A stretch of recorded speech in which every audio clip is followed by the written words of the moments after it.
Boxing just gives you so much confidence. Kids stepping into the ring to stay out of trouble. There are no barriers.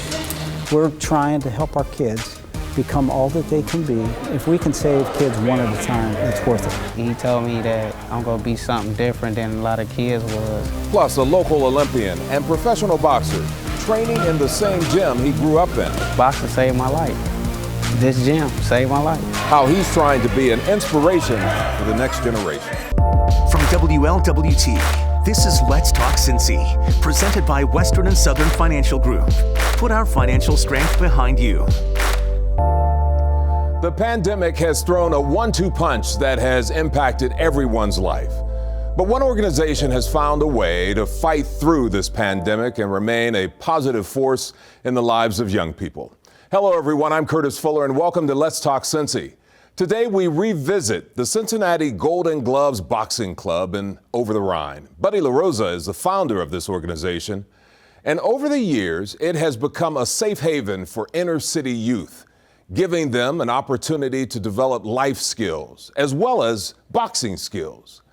COVID-19 has challenged all of us, but following strict safety protocols, the folks at the boxing club have been able to keep the doors open at the gym as much as possible to continue changing lives.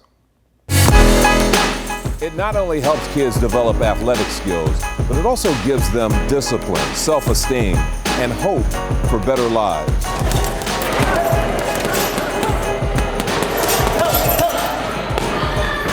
It's history. As soon as you walk in, you got, from the old to the new boxers. Buddy had, been in boxing over 60 years. Started out in about the 50s with one little gym over in the Finley Street neighborhood house. And the YMCA had a program over there for a while, and then we'd outgrow it, and we moved into another quarters. My dad's a promoter, so everything you see here, he had his hands on and he designed. He's always been a boxing fan. He's had posters and Muhammad Ali collection and everything. This ring that we're in was Ezra Charles's ring.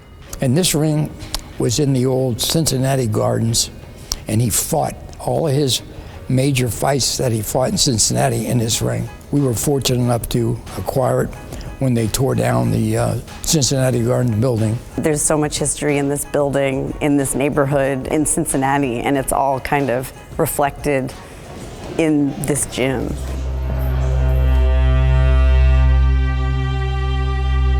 They face a lot of pressures and temptation just in the 4-block radius around the gym.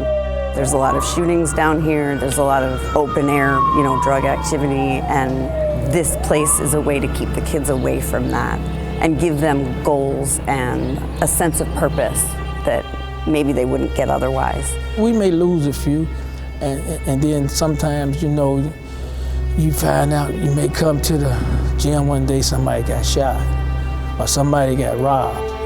And we get that a lot too, because a lot of times kids when they go away from the gym, strange things happen. Family is very important, and ultimately our company likes to support the development of youth. That's sort of the sweet spot of everything we do, is if we're helping educate children or teach them through athletics or some experience that can help them be disciplined and help them set goals for themselves. That's all good stuff. So we care about that, and our inner city boxing program is at the heart of that. The formidable years of the teenage years when they're susceptible to get into trouble. A lot of times they don't have mom and dad at home. I didn't have a dad at home. He was gone. Some of the kids today, though, they come from families where the grandma's raising them, or maybe mother's raising them. Maybe she's a one parent working, and maybe the kid's staying with an aunt or somebody. So we don't have that two-family household like it was when I was a kid, although I didn't have a two-family household. And boxing saved me, and I figure that's what I want to do for these kids. I'm a person of faith, and we're supposed to love one another.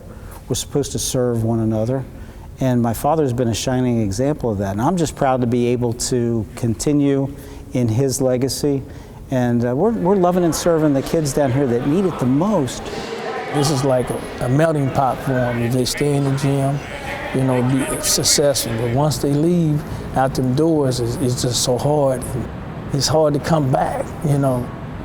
I'll see them and say, Coach, I'll be back. I say, yeah, you know, all you gotta do is say, okay, I'm here for you.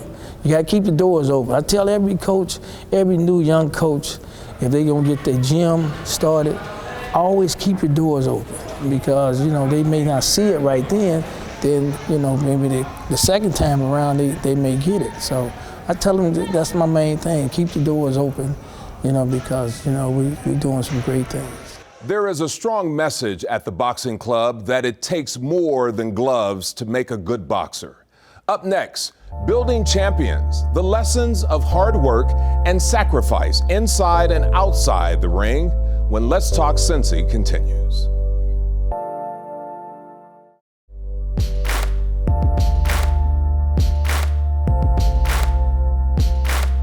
The great Joe Louis once said, a champion doesn't become a champion inside the ring. That person is merely recognized in the ring.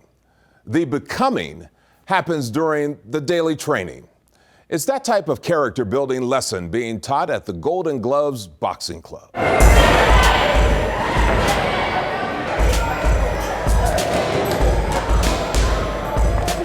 We're a USA Boxing registered youth amateur team, but we also, once the kids are here, we have a building next door where they can do homework, get tutored.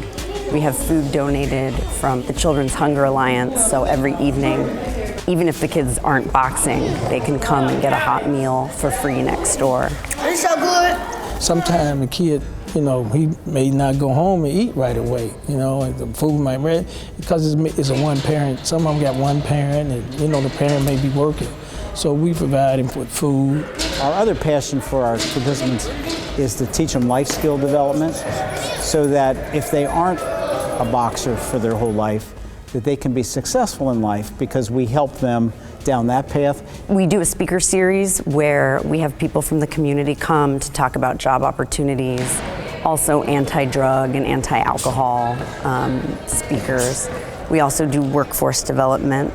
We'll help anybody in this gym get a job, or their parents. We want to help the kids in any way that we can. As a kid, like, it's a big stage of bullying going on, so boxing just gives you so much confidence. It's like nobody can mess with you no more. It's just like, if somebody messes with you, you know you can do something to them, but at the same time, when you box, your hands become a weapon, so you don't touch your body, none of that. You learn to be a leader and self-sustaining. You know, I'm going to do it myself. Ain't nobody going to come in here and fight, and nobody going to take the punches. You're going to take the punches, but you don't want to get hit. You want to hit and slip, and hit again and slip, and keep moving. There is definitely a moment when a kid goes from playing around to this is what he wants to do. I always know that when it happens, because the coaches will start saying, that kid's the truth, or he's the one. My first fight was scary. Going into the ring was scary. My heart was beating fast. I had butterflies in my stomach. It was only a minute, so you actually had to go out there and just bang it out and then just try your hardest. There are no barriers. We're trying to help our kids become all that they can be, and some of them are at a real disadvantage. It's going to be really hard for some of them, but if we can make a little bit of a difference, and that's because we provide a family here for them, it's worth it. I had a father that's just you know, he was just a provider. He wasn't like, take me to games, take me to practice every day, and made sure I was in practice. And I see a lot of them don't have it. But if it's fortunate enough that both of them, if you get both of them together, that's good. But still, even with the ones, I still try to, you know, act like I'm their dad, you know, because their dad depending on me to take care of their kid. Go. Obviously, there's something good here, because they, you know, they're beating the door down to come in. So we don't get a lot of publicity for it or press, because this is work that there aren't many people out there doing.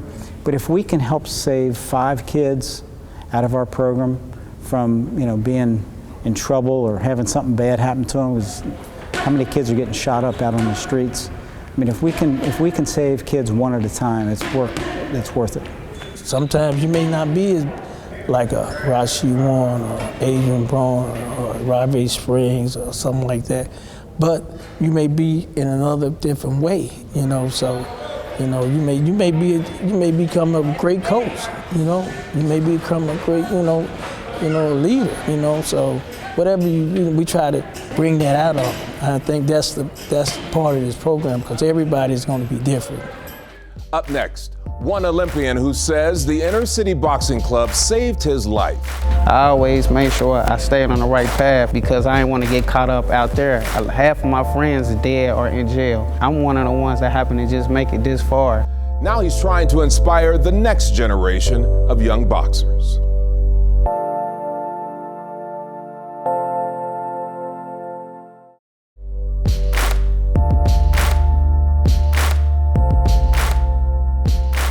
Rasheed Warren is the only three-time Olympian in U.S. boxing history. He won his first amateur fight when he was only 8 years old. He shares his story of the joys and pain of boxing and life.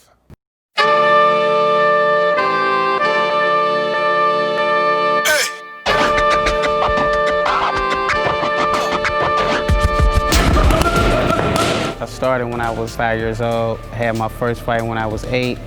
When I was 5, I just wanted to get in the ring and just fight all the kids that I felt like was my size or that was my age. But my coach, Mike Stanford, he took his time with me. You know, he started making me learn the basics with the jab and using my step, how to throw my punches right. Because I just wanted to just go in there and just fight like I was on the streets or something. That was something I had to challenge myself because I was always overwhelmed, like ready to get in the ring, just ready to just let my punches go. So when I was 5 years old up to when I was 8, because you compete when you're 8 years old, I learned all the bases, and then once it was time for me to fight, I probably went like 45-0. I was 8 years old. It was this guy from Columbus. My gloves came from my wrist all the way down to my elbows because they were so big, and my mom was complaining about the guy who I was fighting. He had a little height over me. She was like, no, he don't need to be fighting him, it's too much. My coach and my brother was telling her, just, you know, calm down, just watch him, like, just watch. When the bell rang, you're gonna see what's going on, because I was ready, you know. So as soon as the bell rang, I just came out there and just started throwing punches and bunches, just landing punches, because we ain't really had that long in the ring, just a minute every 3 rounds. So I went in there and made sure I did what I had to do, and I had won my first fight. And ever since then, my mom was like, okay, I'm with it.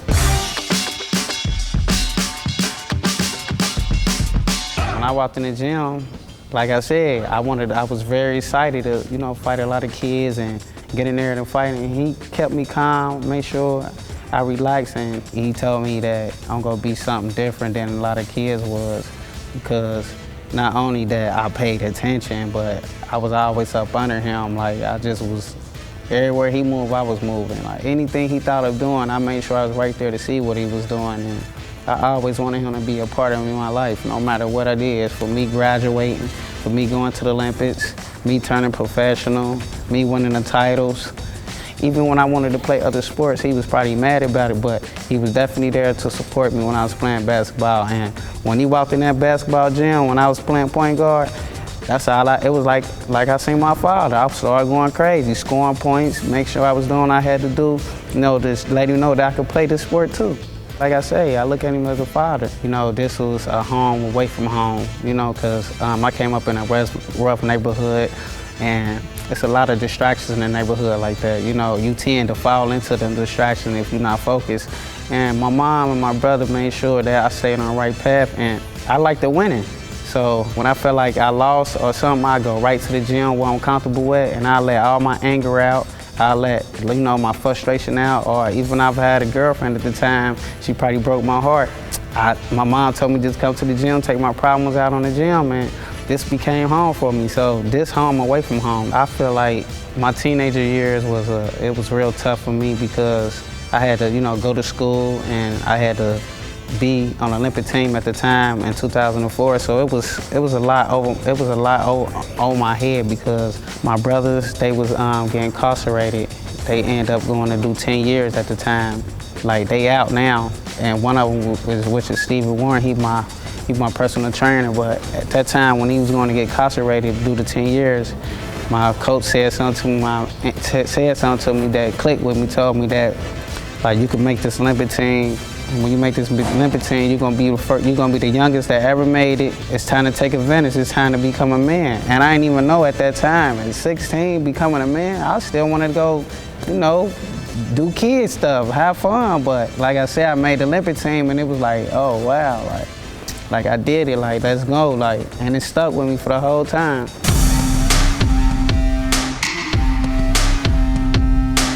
I never even realized what I was doing when I made the team. Like when they announced that I won a fight and I was on the Olympic team, I just thought it was a regular fight at the time.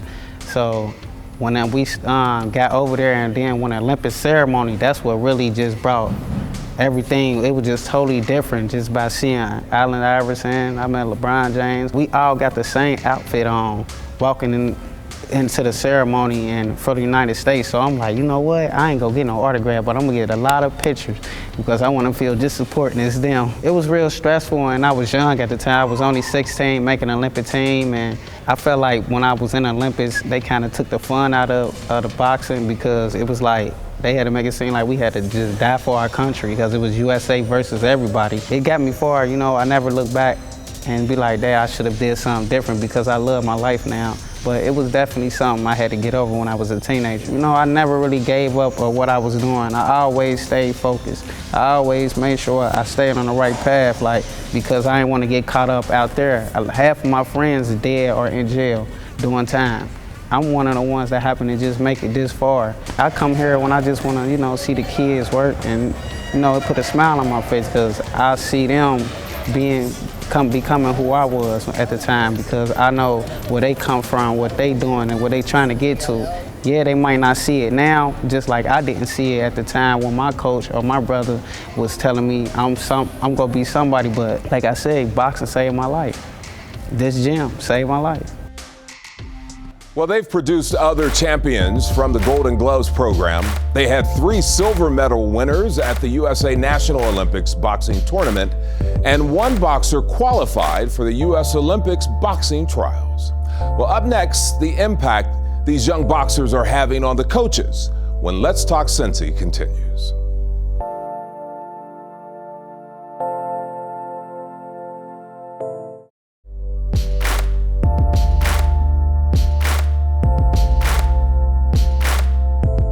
There's one boxing quote that says, "You only lose when you give up." The Golden Gloves boxing program teaches young people their dreams don't have to be in short supply. The more hard work you put into something makes the road to victory just a little easier. I think that places like this are steps in the right direction. I think a lot of the problems that the kids run into come from feeling disconnected and like they don't have any support system from society at large. And so here's their proof that they have a support system and there are people that care about them. I think places like this are part of the solution. There's a lot of companies that when they see programs that nobody's getting big salaries out of this. If you looked at our books, we're not top heavy. The city's been good to us, helping us with various properties from recreation, where our budget, we never could afford it. My company donates. We have a van that was donated to us, and people give it these. They don't want even recognition, anonymous, because they're doing it from their heart. I go to the stores and the supermarkets and stuff like that. They always, the parents, I see the parents, they always say, keep up. When they say that, keep up the good work, I know they watching. I know they hearing about it. And that builds me up. There's actually one little boy who, I told him I was a lawyer, and he said, "What's a lawyer?" And I said, "Someone that helps people get out of problems." And now he tells everyone in this neighborhood that he's a lawyer. Hello, I'm gonna be a lawyer. He's like 6 years old. He made a little name tag for himself that says T.O. Lawyer. All the guys out on the corner are like, "Oh, there's our lawyer." That was a moment where I was like, wow, this little boy is directly impacted by hearing about my career.